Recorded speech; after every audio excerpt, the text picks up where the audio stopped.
Alright, this is going to be a lighting demonstration of this 87 K100RS on Bringatrailer. I'm going to dim these lights in this little garage, shut the curtain. Going to get a little bit fuzzy, but that's the best way to see this dashboard and headlight.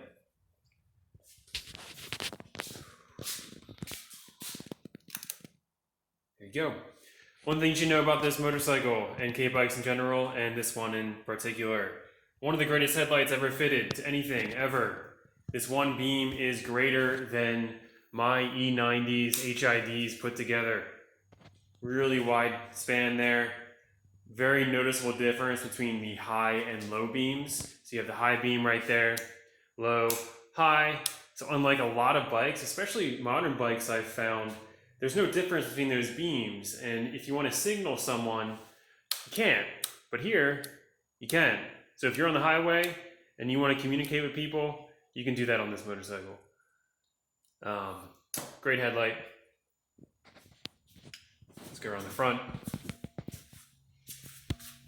Glass is just absolutely perfect. The parking light is really cool, has this cool Knight Rider look to it. I love the shelf. You don't really see these shelves anymore, but all those 80s bikes had this really cool shelf to them. I love this stuff. So, love this headlight. But yeah, if you live in the middle of Pennsylvania, if you live in the middle of Arkansas, Quebec, whatever, sun's going down, you're worried about deer, you want to get home, this is the bike you want to be on. This will light up your peripherals like nothing else. Alright, dashboard. Those are not LEDs, those are the factory bulbs. You don't need to go in there. That's what a K-bike's dashboard should look like. LEDs can be a bit distracting at night. They're a bit too bright. These are plenty bright. They work fantastic. Gas gauge there, check it out, it works. Watch it go up.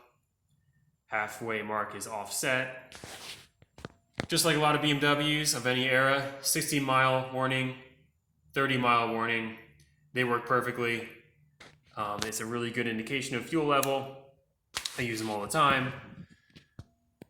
Temperature of the engine is lit up there too. Everything works there, as stated in all the other videos. Let's run through these lights. So just the dashboard, warning lights. If you're new to K-bike ownership, the red one in the center, test your brakes. First the front brake, rear brake, that goes out. Neutral, that goes out. Choke lever, there you go. Listen to the sound of that choke, love that sound. Great. Okay, cover your ears or adjust your volume. I'm going to test the horn. There is two large horns, one behind there, that gauge, and one behind that gauge. Here we go. That really hurt. Hazards. Again, really fantastic action to these buttons. Great thing about the hazards is you turn them on, turn the ignition off, they stay on. So if you're on the side of the road, you don't want to have the ignition on, but you want the hazards on, just like a car, there you go.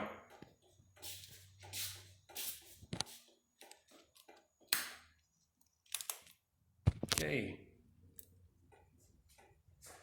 Right turn signal. Left turn signal.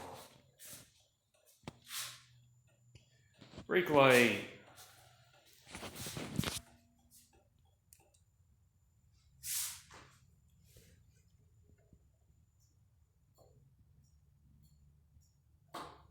One thing you should know about this brake light is the people that shipped it from Nebraska to Oregon broke the lens. They replaced it, but they replaced it with this used unit, which you can't really tell is used because it's on the inside is only where it shows. But like everything else on this bike, the original is original and perfect. There is no discoloration anywhere, but you can see they backed it into some kind of railing right there when they were loading the bike. I've included this in case you figure out some way to fix it. I don't know how to fix that, but this is perfect. The one they have on there, the one that they replaced, it works great. So you don't really need to worry about that if you don't want to. And that's that on the brake light. Trying to think what else we can run through here. I think that's that. We'll leave it at that. Okay. I'll take some detailed photos so you can dive in there. Hit me up with any questions.